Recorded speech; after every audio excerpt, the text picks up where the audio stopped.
जय महामृत्युंजय मोदी जी। बीजेपी के लिए पश्चिम बंगाल जीतना शायद एक और महत्वपूर्ण राज्य जीत लेना भर हो, पर आप शायद खुद ना समझो कि हिंदू धर्म के लिए यह कितना बड़ा कार्य हुआ है। ठीक है, आपकी जाति की और सवर्ण विरोधी राजनीति के लिए आपसे हमें शिकायत तो है, पर फिर भी मन से हमारे नेता तो आप ही हो, और भारत देश के हित के लिए यह आवश्यक है कि जो जो बॉर्डर से लगे हुए प्रदेश हैं वहां बीजेपी ही शासन में हो। पर कश्मीर और पंजाब आप कैसे जीतोगे?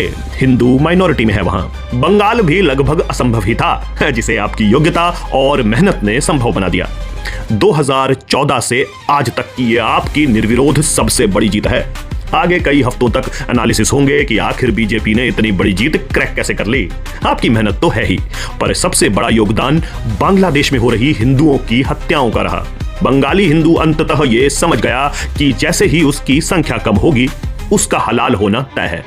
ममता खाला ने तो डेमोग्राफी समझकर हिंदू बच्चियों के मियां द्वारा बलात्कार पर आंख मूंदना भी शुरू कर दिया था। हम इस जीत को औरतों का वोट मिल गया या किसी लुभावनी स्कीम का फायदा मिल गया, इन सब नजरों से ना देखें।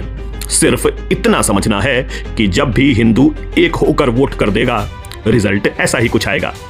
कटोगे तो बटोगे, योगी जी केवल उत्तर प्रदेश के हिंदुओं के लिए ही ऐसा नहीं कहते, वो हर हिंदू के जीवन का मूल वाक्य होना चाहिए।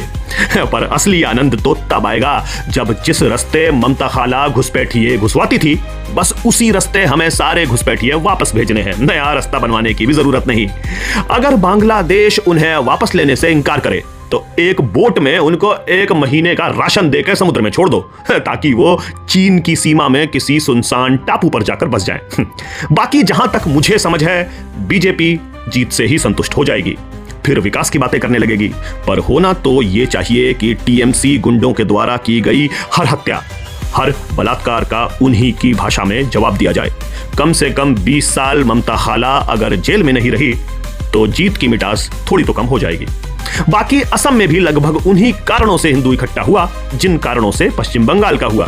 पर यह सही समय है हेमंत बिस्व शर्मा को केंद्र की राजनीति में लाने का और असम के लिए एक नया तेजस्वी मुख्यमंत्री चुनने का। बाकी मुझे लगता है कि जो आपके पास अभी राज्य हैं उनमें आप कर्नाटक और झारखंड तो अगले 5 साल में क्रैक कर लोगे, लेकिन बाकी राज्य आपको बंगाल से ज्यादा चुनौती देंगे। हाँ, अगर आपने रजनीकांत को मना लिया बीजेपी का साउथ का चेहरा बनने के लिए तो बात दूसरी है। बाकी क्या आपको भी लगता है कि बंगाल की जीत हिंदू पुनर्जागरण है या ममता के खिलाफ एंटी इनकम्बेंसी? कमेंट्स के माध्यम से बताइएगा, और समय मिले तो यूट्यूब के मेरे चैनल अनुपम एस श्लोक पे मुझसे जुड़िएगा। जय तो सनातन धर्म।